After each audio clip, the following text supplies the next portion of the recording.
I personally don't like heart rate as the key metric to evaluate how fast you're going, what the right training intensity is for that session.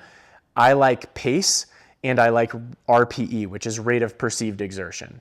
The only challenge with that is that RPE is a learned skill. So if you haven't learned the skill of really understanding where your body's at when you're running and when you're exercising, you can make some really critical errors in your training, and you can push far too hard when you shouldn't be because you aren't in tune with how your body's responding to what you're doing.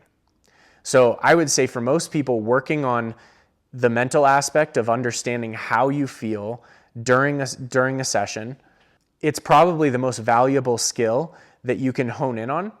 Secondary to that is pace. Pace is pretty reliable. So going back to Jack Daniels, the running coach, not the whiskey, Jack Daniels developed the VDOT system, which has a calculator. You can do the calculator online, or you can see some of the charts that are in the Jack Daniels books, or you can find them on the internet that give you training paces based on where you're at in your fitness. So most of the time that's based off of a time trial, or it's based off of a recent race performance.